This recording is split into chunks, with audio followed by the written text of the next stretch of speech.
बच्चा दे, बच्चा दे।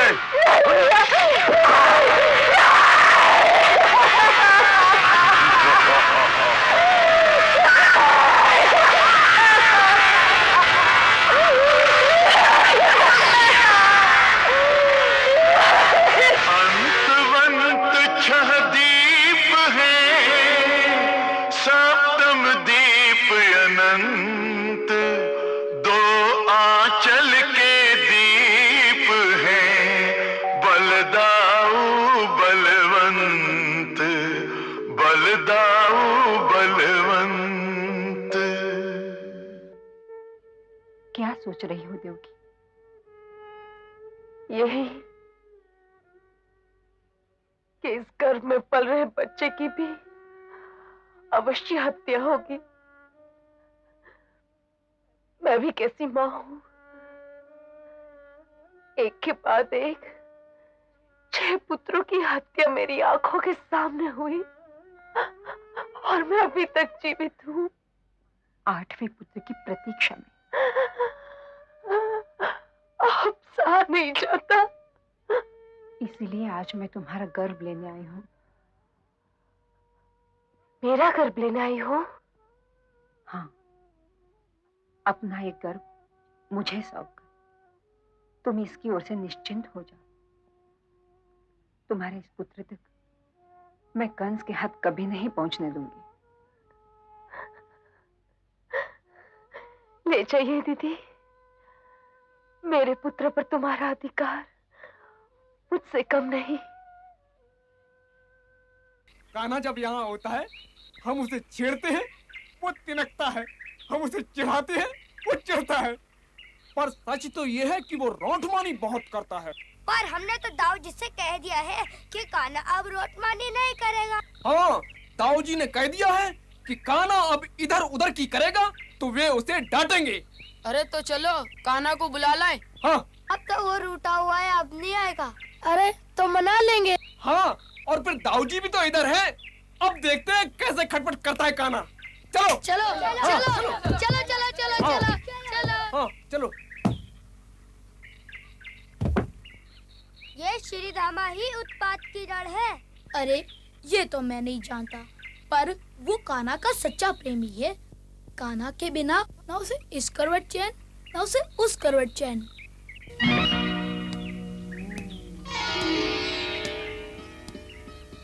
चलो कान्हा, हम लोग खेलते हैं।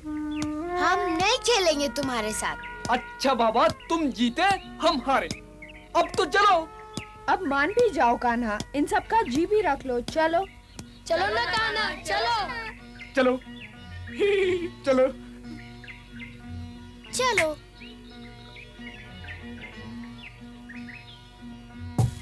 चलो चलो चलो चलो।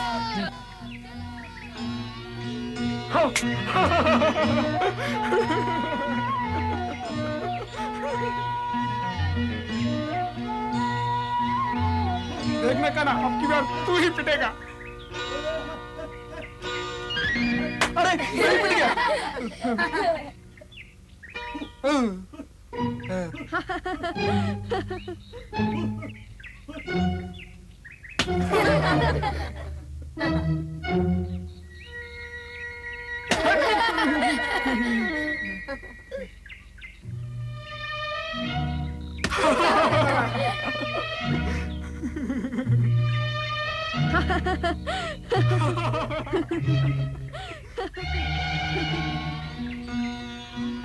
देखेगा ना, तू रोटमानी करता है। मैंने कुछ नहीं किया। झूठ बोलता है तू। मैंने झूठ नहीं बोला, मैं झूठ नहीं बोलता। देखो दाऊ जी, ये रोटमानी करता है। मैंने रोटमानी नहीं की। देखो दाऊ जी, एक तो ये रोटमानी करता है, उस पर झूठ बोलता है। मैंने झूठ नहीं बोला। मैं नहीं खेलता तेरे साथ।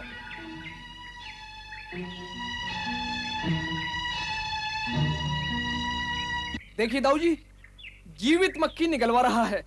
बड़े बाप का बेटा है ना, तो समझता है कुछ भी करवा सकता है। हाँ? चल झूठे। जय कन्हैया लाल, जय कन्हैया लाल, जय कन्हैया लाल, जय कन्हैया लाल, जय कन्हैया लाल, जय कन्हैया लाल, जय कन्हैया लाल।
श्रीदामा, दो राक्षस नंदगांव को जलाकर भस्म कर रहे हैं। क्या? हाँ। चलो दाऊ, चलिए। चलो।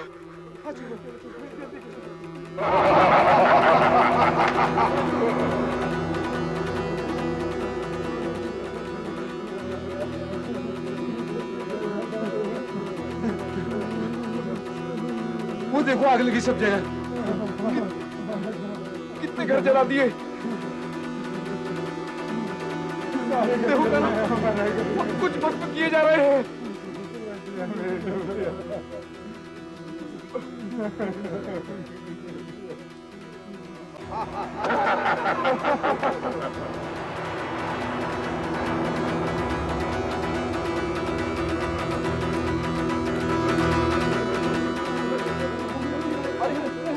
दाऊ जी, संभल के।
प्रणाम। आयुष्मान भव। आप कहीं जा रहे हैं? हाँ कान्हा, मैं महाराज को ये बताने जा रहा हूँ कि तुम आ गए।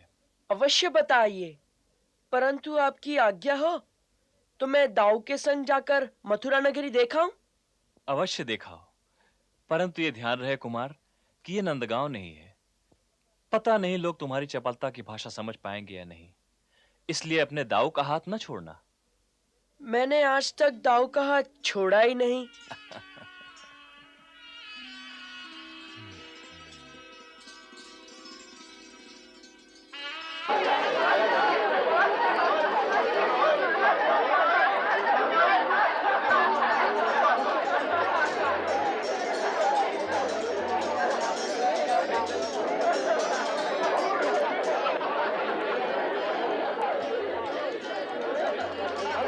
अरे श्याम सखा, ये मथुरा के लोग कान्हा के दर्शन के लिए कितने उत्सुक लग रहे हैं।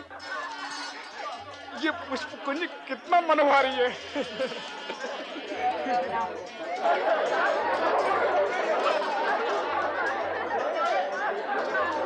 दाऊ जी, ये पुष्प सुनिए।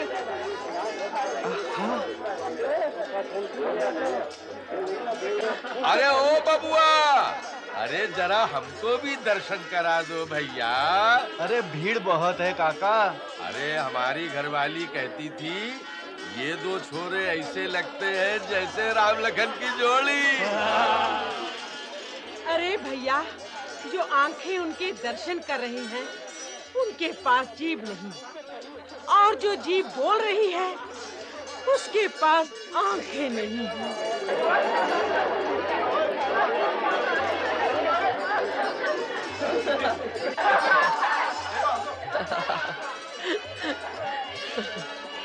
अरे कान्हा, हाथ छोड़ो। मैं हाथ कैसे छोड़ दूं?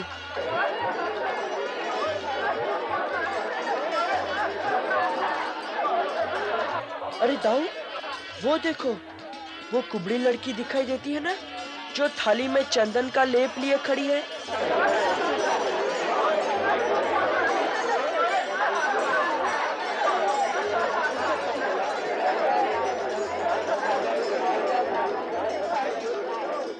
सुनिए,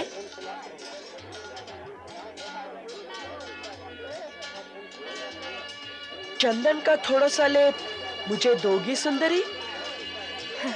चंदन का ये लेप तो मैं महाराज के लिए बनाती हूँ श्याम, परंतु तुम इसे अवश्य लो। मैं ही लगा देती हूँ।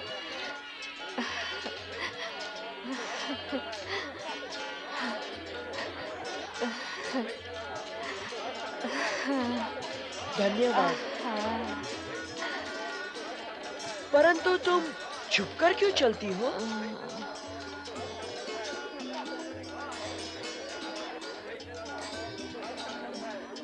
प्रयत्न तो करो। सहायता के लिए हम जो खड़े हैं, प्रयत्न करो।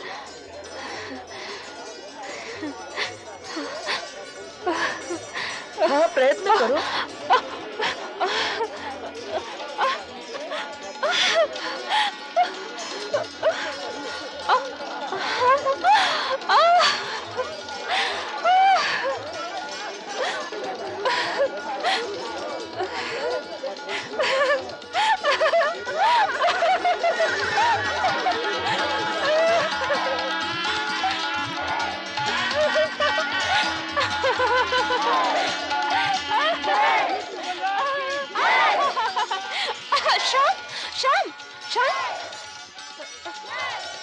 कहाँ गए वो दोनों? कहाँ गए वो दोनों? श्याम, श्याम, श्याम!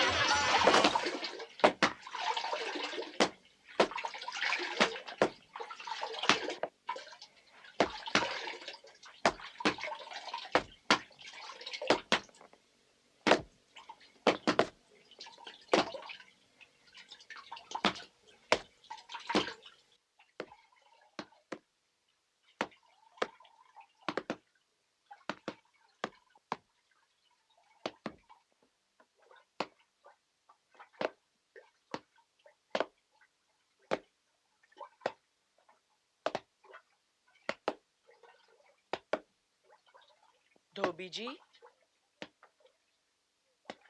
आंखें इतनी ना निकालो कि नीचे ही गिर जाए। जाता है कि दूं एक? अक्रूर जी ने इसीलिए तो कहा था कि आपका हाथ पकड़े रहूं।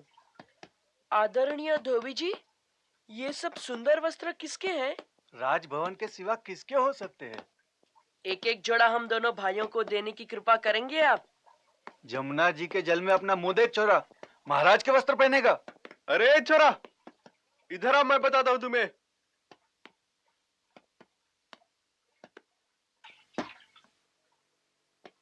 राजभवन के वस्त्र पहनने का स्वप्न देख रहे हो? हाँ। दे दूं वस्त्र? कान्हा, ले लो वस्त्र। तो ये लो वस्त्र।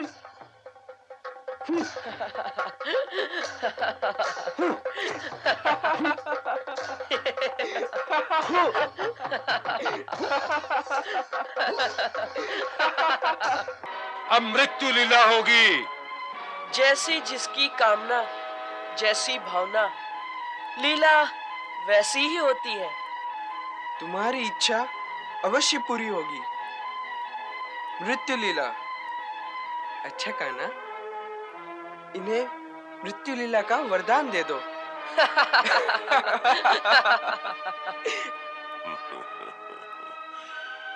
मल्ल युद्ध आरंभ हो।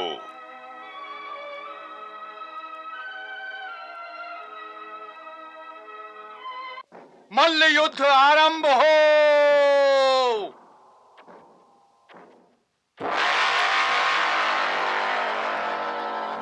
मुझे तो लगता है विजय मुश्किल है, परंतु चाणूर भी महाबली है भैया। लगता है आज का मल्ल युद्ध भयंकर होगा। हाँ हाँ, क्यों नहीं। मुश्तिक और चाणूर जैसे मल्ल जो है, पता नहीं परिणाम किसके पक्ष में होगा।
अरे ये तो बालक है।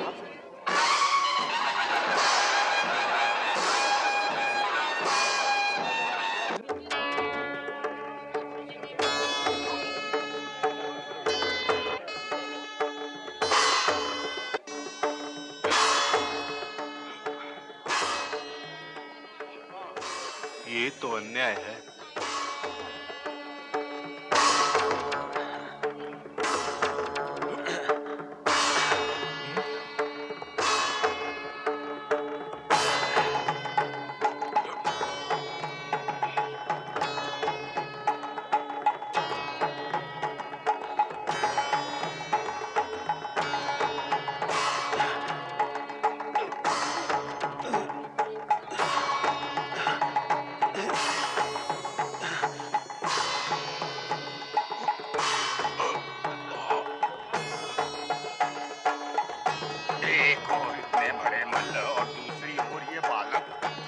अनीति है भैया।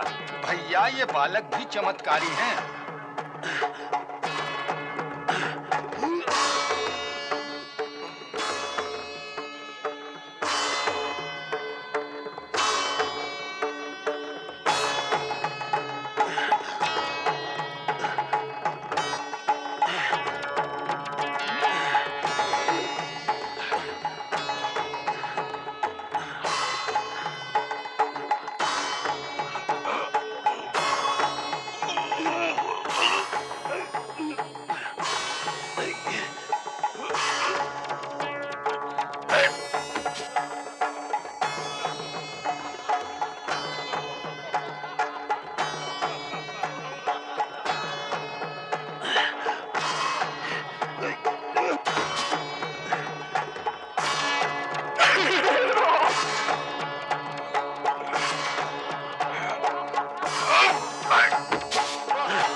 कृष्ण बलराम की, कृष्ण बलराम की, कृष्ण बलराम की, कृष्ण बलराम की, कृष्ण बलराम की, कृष्ण बलराम की,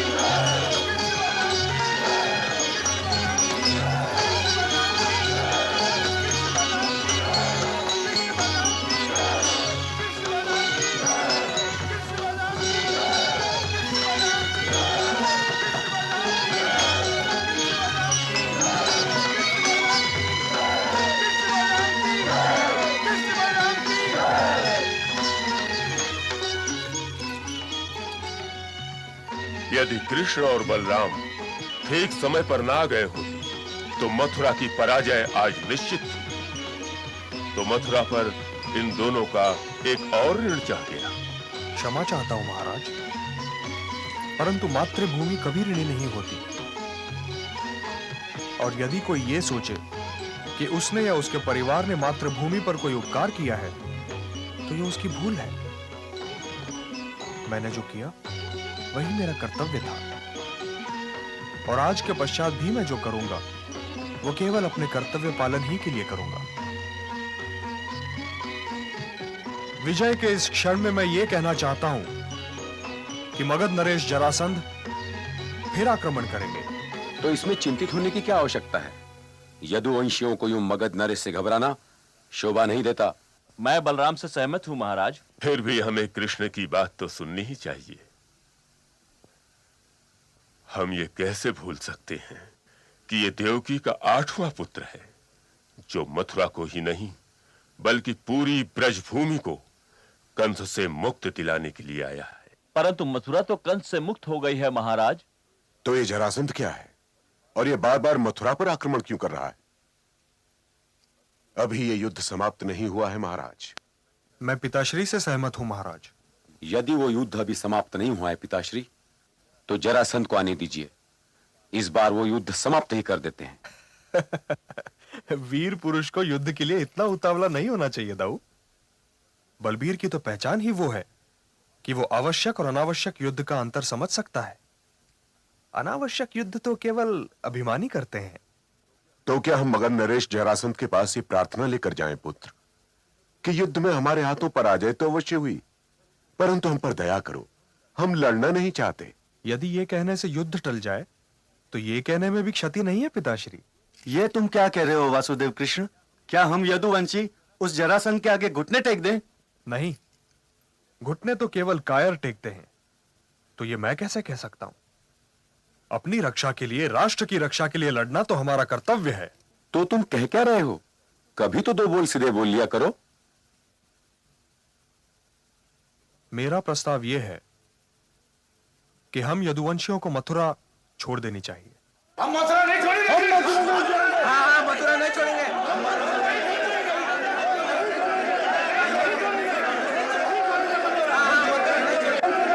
मथुरा नहीं छोड़ेंगे। क्रोध की कटार क्रोधी की बुद्धि को काट सकती है, तो कोई ऐसे शस्त्र का उपयोग ही क्यों करे? बातें न बनाओ कृष्ण। तुम यही कह रहे हो ना कि जरासंध से डरकर हम घर भी छोड़ दें और रण भी? परंतु इतिहास तो इसे कायरता कहेगा। ये कहकर नंदगांव के माखन का अपमान तो मत करो कृष्ण।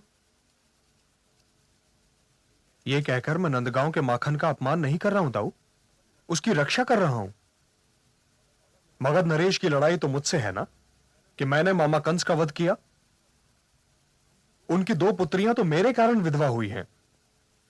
तो मगध नरेश के क्रोध की अग्नि में मथुरा क्यों जले? हाँ, तो तुम अकेले ही उनके लिए बहुत हो। प्रश्न ये नहीं है दाऊ, परंतु युद्ध केवल तभी होना चाहिए जब दूसरे सारे मार्ग बंद हो चुके हों। परंतु जरासंध ने कौन सा मार्ग खुला छोड़ा है पुत्र? एक मार्ग है पिताश्री। मथुरा को युद्ध की अग्नि से बचाने का एक मार्ग अब भी खुला है। कौन सा मार्ग खुला है वत्स? मथुरा से कहीं और चले जाने का मार्ग महाराज। मथुरा में हमारे रहने का युग समाप्त हो गया है। नए युग के स्वागत के लिए हमें एक द्वारिका बनानी चाहिए, चारों ओर से सुरक्षित द्वारिका। ये क्यों नहीं कहते कि रण छोड़ने का प्रस्ताव रख रहे हो? यदि तुमने ऐसा किया तो लोग तुम्हें रणछोड़श्री कहने लगेंगे पुत्र। जिस मथुरा जिस व्रज भूमि को स्वयं मैंने कंस के अत्याचारों से मुक्ति दिलाई है, उसे मगध नरेश जरासंध के बदले की भावना से बचाने के लिए मुझे यह भी स्वीकार है कि लोग मुझे रणछोड़ कहें। नामों में क्या धरा है? नाम तो पुकारने का एक साधन है और बस। लोग मुझे चाहे जिस नाम से पुकारें, परंतु जब मुझे ऐसा लगेगा कि पुकारने वाला मुझे पुकार रहा है, तब मैं अवश्य बोलूंगा और रहूंगा मैं वही जो मैं हूं। मैं तो फिर भी कहूंगा कि सुदर्शन चक्र निकालो। और हर गर्दन सुदर्शन चक्र के योग्य नहीं है दाऊ। यदुवंशियों को अपने अभिमान से प्यार है तो हम यही रहेंगे, और यदि उन्हें अपनी व्रज भूमि से प्यार है तो हमें स्वदेश त्याग करना ही पड़ेगा। कहना मेरा कर्तव्य था, मैंने कर दिया। अब निर्णय लेना महाराज का कर्तव्य है। मैं वासुदेव कृष्ण से सहमत हूं। मुझे पता था कि सब कृष्ण से ही सहमत हो जाएंगे, परंतु इस द्वारिका का निर्माण कौन करेगा? इस द्वारिका का निर्माण करेंगे विश्वकर्मा जी।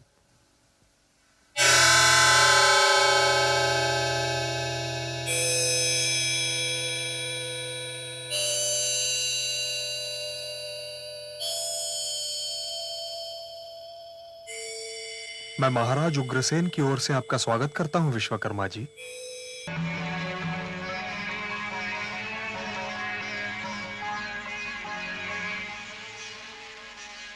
अरे वत्सा, इतना हाँफ क्यों रही हो? भागी क्यों आ रही हो? भागना तो चाहिए ही नहीं। क्या बलराम जी के डर से भी नहीं भागना चाहिए? क्या दाऊ क्रोध में? तब तो रुक्मिणी तुम ही सामने जाओ। अच्छा, तुम जाओ। परंतु दाऊ के क्रोध का कोई कारण तो होगा। उनके क्रोध का कारण न पूछो, वो तो बिन बुलाए अतिथि की तरह आता जाता रहता है। कृष्णा, कृष्णा, कृष्णा, क्या हमसे कोई भूल हुई है दाऊ? नहीं, तुमसे तो कोई भूल नहीं हुई है। तो क्या दाऊ, मैंने कोई? अरे नहीं, तुम तो शौरसेनी परिवार की शोभा हो, कुलवधू हो। तो फिर इस क्रोध का कारण दाऊ? मैं ये पूछना चाहता हूँ कि पांडु पुत्रों से हमारा कोई नाता है या नहीं? ये आप क्या कह रहे हैं दाऊ? ना, तुम मुझे ये समझाओ कि वो हमारे क्या लगते हैं? वे हमारी कुंती बुआ के पुत्र हैं दाऊ। अच्छा, वे हमारी बुआ के पुत्र हैं, तो इसीलिए सारे भारतवर्ष से मिल मिलाकर वे हस्तिनापुर की ओर प्रस्थान कर रहे हैं। पर उन्हें ध्यान नहीं आया कि द्वारिका भी उनकी ननिहाल है, कि हम लोग भी यहाँ रहते हैं, कि उन्हें यहाँ भी आना चाहिए था। परंतु भीमसेन आए तो थे दाऊ। वो मिलने नहीं आए थे, वो गदा युद्ध सीखने आए थे। फिर भी चलो मान लिया कि भीम आए थे, परंतु अर्जुन क्यों नहीं आए? नकुल और सहदेव क्यों नहीं आए? ये विवाह है मैत्री व्यू विवाह, जिनसे निकलने का कोई मार्ग ही नहीं। तो फिर मामाश्री, मुझे क्या करना चाहिए? तुम्हें भी विवाह करना चाहिए भांजे दुर्योधन। परंतु किससे मामाश्री? वसुदेव की पुत्री सुभद्रा से।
प्रिय शिष्य दुर्योधन, युद्ध में क्रोधित नहीं होना चाहिए, उससे आत्मसंतुलन खो जाता है।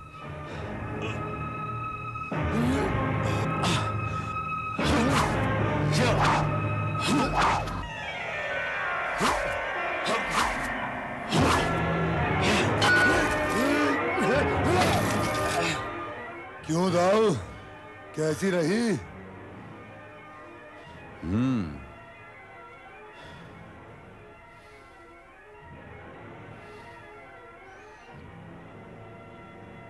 प्रिय शिष्य दुर्योधन, तुम आज संसार के सर्वश्रेष्ठ गदाधर हो। धन्यवाद गुरुदेव। हम आज अति प्रसन्न हैं। जो पुरस्कार मांगना हो मांग लो। तो मैं मांगू दाऊ?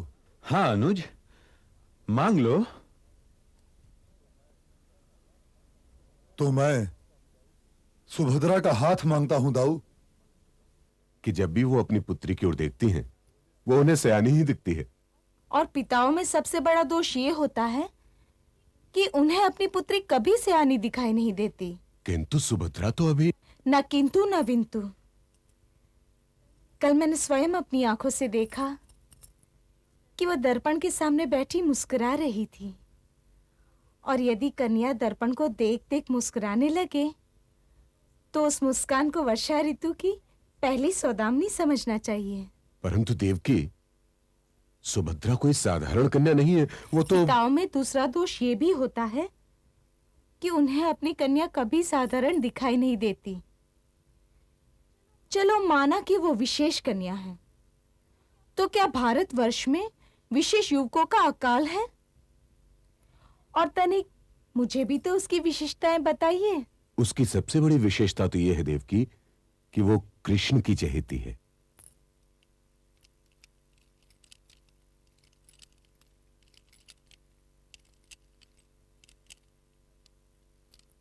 प्रणाम पिताश्री। आयुष्मान भव। प्रणाम माताश्री। बैठो पुत्र। हस्तिनापुर से कब आना हुआ? बस चला ही आ रहा हूं पिताश्री। एक तो आप दोनों के चरण स्पर्श करने के लिए मन व्याकुल था, और एक विशेष बात भी करनी थी।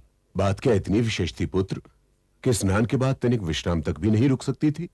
यदि रुक सकती पिताश्री तो स्नान और विश्राम के उपरांत ही आता। अच्छा, तो कहो क्या बात है? नहीं, पहले ये बताओ तुम्हारी बुआ कैसी है? बुआ तो इंद्रप्रस्थ में है माताश्री। युधिष्ठिर के नाम का डंका बज रहा है। परंतु ये सब बातें तो तुम अर्जुन से पूछ चुकी हो प्रिय। अर्जुन? क्या वो यहां है? हाँ, कृष्ण के भवन में ठहरा हुआ है। कृष्ण ने उसका प्रस्ताव तो नहीं रखा? प्रस्ताव? तब तो ठीक है। क्या ठीक है? वो है क्या माताश्री कि मैं वहां हस्तिनापुर में लगातार सुभद्रा के ही विषय में सोच रहा था और डर रहा था कि मेरे आने से पहले आप लोग उसके विवाह की बात कहीं पक्की ना कर दें। तो क्या कोई विशेष वर है तुम्हारे ध्यान में? विशेष जैसा ही विशेष।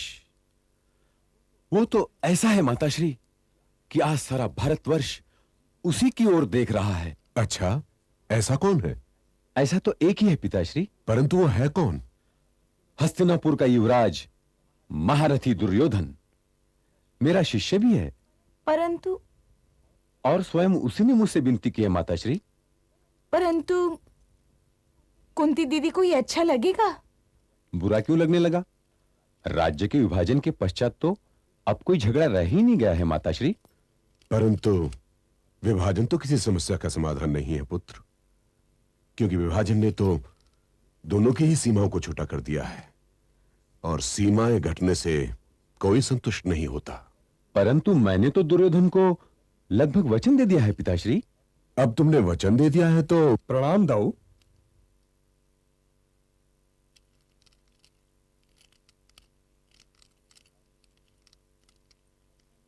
आयुष्मान भव। लगता है दुर्योधन ने बहुत ही जी लगा के सेवा की है। एक शुभ समाचार सुनो पुत्र।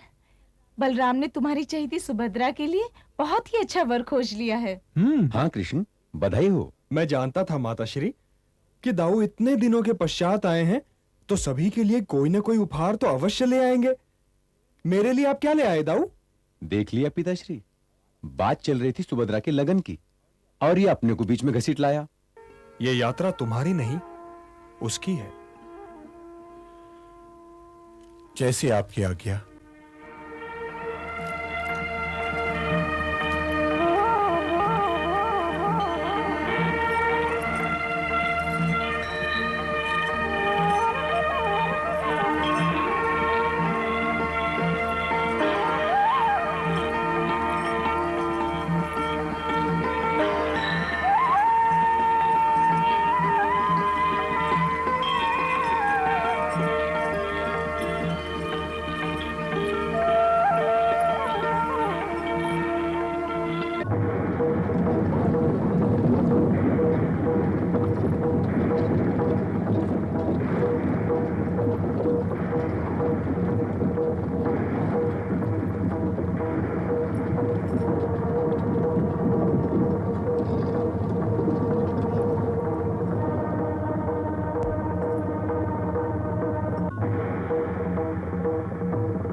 अर्जुन को पकड़ के लेके आएंगे, मार डालेंगे।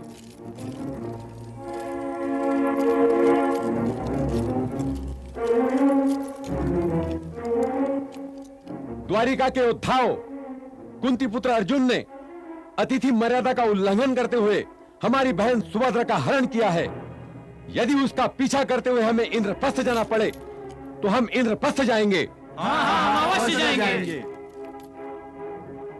लगता है अनुज कृष्ण हम लोगों से सहमत नहीं। मैंने तो कुछ भी नहीं कहा दाऊ। तुम्हारे कुछ ना कहने से ही तो मैं घबराता हूं। क्या तुम्हें याद नहीं कि जब तुमने रुक्मिणी का हरण किया था तो उसके भाई रुक्मिणी ने तुम्हारा रास्ता रोक लिया था? मैंने रुक्मिणी का हरण नहीं किया था दाऊ। आप तो जानते हैं कि मैं उसके बुलावे पर वहां गया था। वे लोग उसकी इच्छा विरुद्ध शिशुपाल से उसका विवाह कर रहे थे। मैंने उसकी सहायता की थी दाऊ। ये तुम क्या कह रहे हो? मैं वही कह रहा हूं जो आप लोग सुन रहे हैं।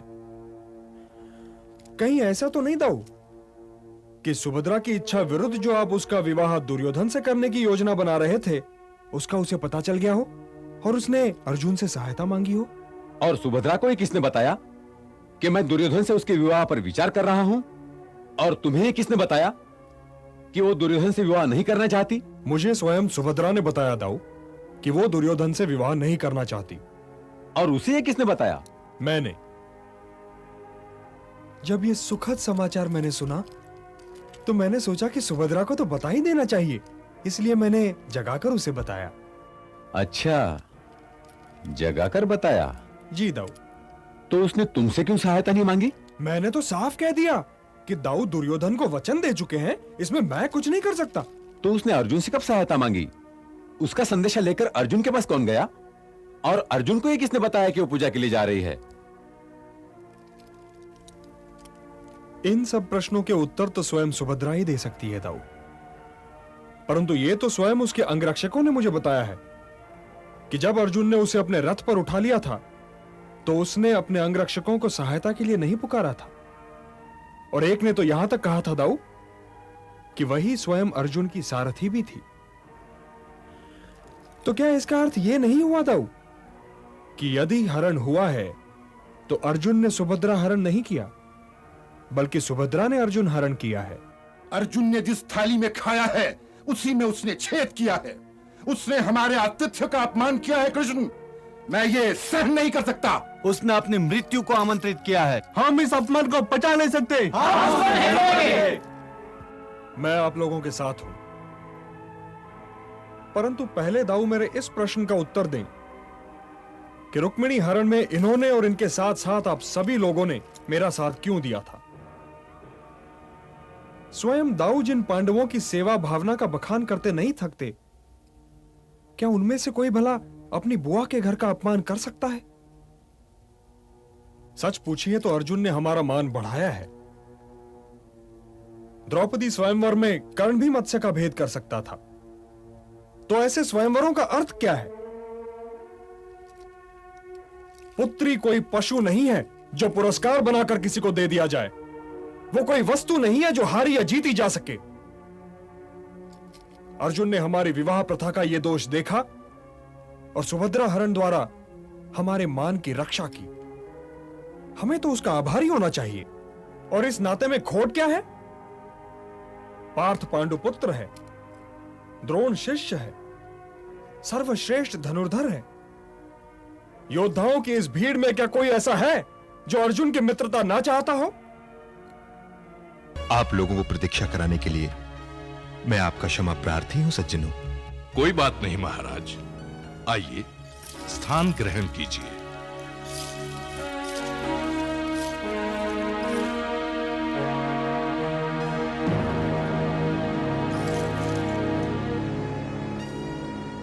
पर मुझे अब तक यह नहीं बताया गया कि इस आपातकालीन बैठक की आवश्यकता क्या आन पड़ी। महाराज, हम सब बड़े संकट में हैं। पांडवों ने अश्वमेध यज्ञ का आयोजन किया है। उनका अश्व अब सौराष्ट्र क्षेत्र की सीमा तक आ गया है। हम सब छोटे छोटे राज्य हैं महाराज। हम अलग अलग तो क्या, मिलकर भी उनका सामना नहीं कर सकते। आप इस क्षेत्र के सबसे बड़े राज्य के स्वामी हैं महाराज।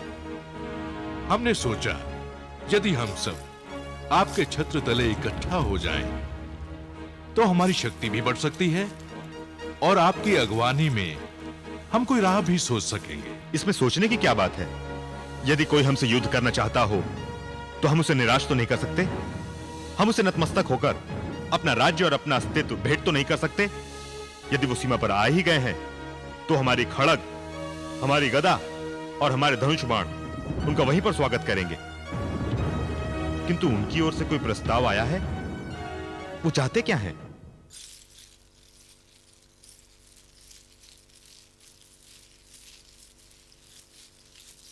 महाराज की जय हो।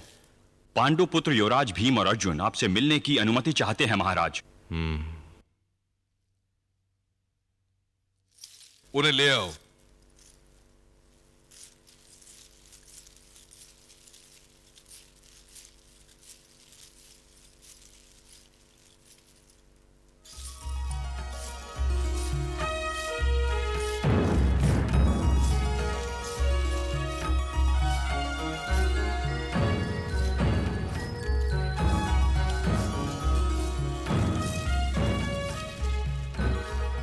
प्रणाम मित्रों। आप सब पांडव पुत्र अर्जुन का स्नेह में प्रणाम स्वीकार कीजिए। दाऊ, आपको यहां देखकर बड़ी प्रसन्नता हुई। प्रणाम दाऊ। प्रणाम दाऊ। आयुष्मान भव। प्रसन्नता का प्रदर्शन इतनी शीघ्रता से मत करो अर्जुन। हो सकता है कि यह सज्जनता अनुचित हो। अनुचित हो? क्यों दाऊ? वो इसलिए कि इस समय तुम्हारे समक्ष तुम्हारा दाऊ नहीं, द्वारका स्वामी बलराम है। मैं कुछ समझा नहीं दाऊ। सब समझ जाओगे। पहले अपने आने का उद्देश्य बताओ।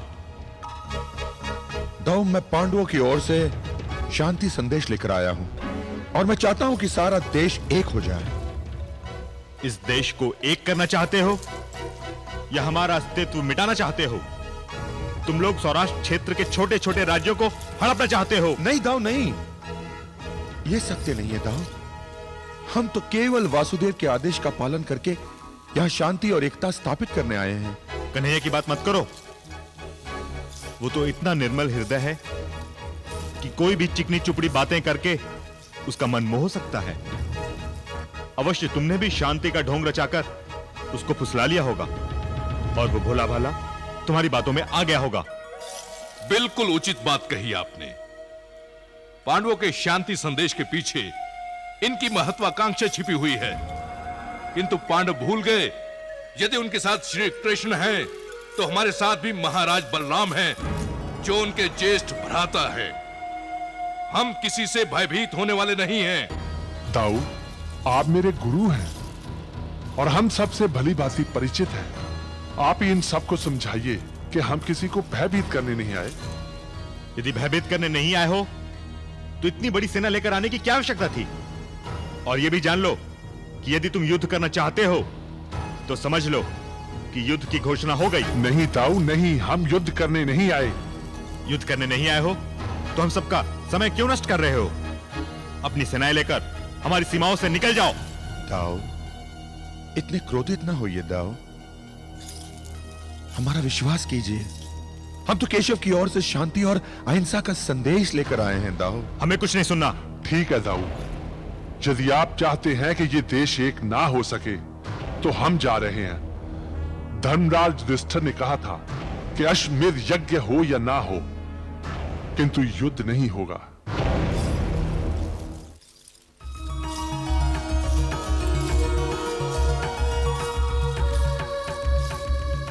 प्रणाम दाऊ। प्रणाम केशव। आ गए तुम? हाँ दाऊ। दाऊ, मैं तो द्वारका जा रहा था। जब सुना कि आप यहां हैं तो सोचा आपसे मिलकर आपके साथ ही द्वारका जाऊं। परंतु यहां का वातावरण बड़ा गंभीर दिखाई दे रहा है दाऊ। कन्हैया, ये शांति यज्ञ का क्या ढोंग रचा रखा है? ढोंग? ढोंग आप किसे कह रहे हैं दाऊ? शांति को या यज्ञ को? यदि आप शांति को ढोंग समझते हैं तब तो मेरी आपके साथ पूरी सहानुभूति है दाऊ। किंतु यदि आप यज्ञ को ढोंग कह रहे हैं तब तो आप इस देश की परंपराओं की हंसी उड़ा रहे हैं दाऊ। तुम क्या समझते हो कि तुम्हारी लच्छेदार बातें सुनकर हम बहल जाएंगे? हम जानते हैं कि अश्वमेध यज्ञ क्या होता है। भले इस पर शांति का मुखौटा क्यों न लगा दिया जाए, किंतु सत्य तो यह है कि इस अश्वमेध यज्ञ द्वारा तुम इन छोटे छोटे नरेशों से उनके क्षेत्र छीन लेना चाहते हो। सत्य इसके बिल्कुल विपरीत है दाऊ। मैं तो इन छोटे छोटे क्षेत्रों को एक बड़ा क्षेत्र देना चाहता हूं। छोटे राज्यों को एक विशाल भारतवर्ष देना चाहता हूं। फिर वही लच्छेदार बातें। कन्हैया, बातें इस प्रकार करो कि जो समझ में आ जाए। दाऊ, जल किसी छोटी सी लुटिया में हो तो वो लुटिया का जल कहलाता है, परंतु उसे नदी के जल में मिला दिया जाए तो वही लुटिया का जल स्वयं नदी बन जाता है। ये छोटे छोटे राज्य अपनी छोटी छोटी शक्तियों से स्वयं अपनी भी रक्षा नहीं कर सकते। यदि ये सब मिलकर एक विशाल देश में बदल जाए तो एक महान शक्ति बन जाएंगे। छोटी छोटी बूंदें मिल जाए तो सागर बन जाता है, और सागर तो महान होता है ना दाऊ। परंतु हमारे राज्य तो छिन जाएंगे। परंतु आपको एक विशाल भारतवर्ष भी तो मिल जाएगा। दाऊ, आप तो बहुत बुद्धिमान हैं। तनिक सोचिए, आपको एक छोटे से राज्य के बदले में एक बड़ा देश दे रहा हूं। क्या यह सौदा महंगा है? आपका अस्तित्व भी बना रहेगा और आपकी स्वाधीनता भी। अंतर केवल इतना हो जाएगा कि आपका अस्तित्व विशाल और आपकी स्वाधीनता महान हो जाएगी। तुम्हारी बातें तो समझ में आती हैं कन्हैया, और मैं जानता हूं कि तुम बहुत चतुर हो। तुम्हारे एक एक शब्द में कई अर्थ होते हैं। परंतु शांति एक ऐसा शब्द है दाऊ जिसका केवल एक ही अर्थ होता है, और मैं यही शब्द बार बार दोहरा रहा हूं और चाहता हूं कि आप सब भी यही शब्द बार बार दोहराएं। शांति, शांति, शांति। मित्रों, मेरा विश्वास करो मित्रों, हमारा उद्देश्य शांति के अतिरिक्त और कुछ भी नहीं है। यदि एक विशाल भारतवर्ष बनाने में आप लोगों ने हमारा साथ नहीं दिया तो इतिहास हम सब में से किसी को क्षमा नहीं करेगा, कभी क्षमा नहीं करेगा। आज आप में से यहां कोई विदर्भ नरेश है, कोई सौराष्ट्र नरेश, तो कोई द्वारका नरेश। यदि ये देश एक हो जाए तो कल आप भारत नरेश कहलाएंगे। तुम में यही बुराई है कन्हैया। मैं जब भी कोई निर्णय लेता हूं तो तुम ये सिद्ध कर देते हो कि वो निर्णय उचित नहीं है। और आप में यही अच्छाई है दाऊ कि आप हर बार अपने छोटे भाई की बात मान लेते हैं। तो मित्रों, हम युधिष्ठिर का प्रस्ताव मान लेते हैं। हमें स्वीकार है, हमें स्वीकार है, हमें स्वीकार है।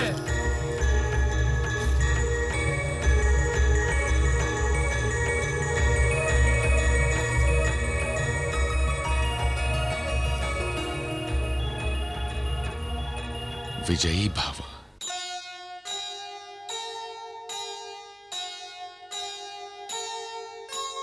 छोटे छोटे राज पर क्या करना अभिमान,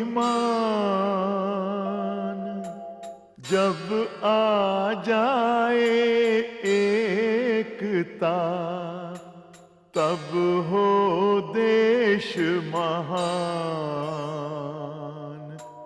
तब हो देश महान। सारा भारत एक हो ऐसा करो उपाय, सबके मन को भा गई केशव की यह राय।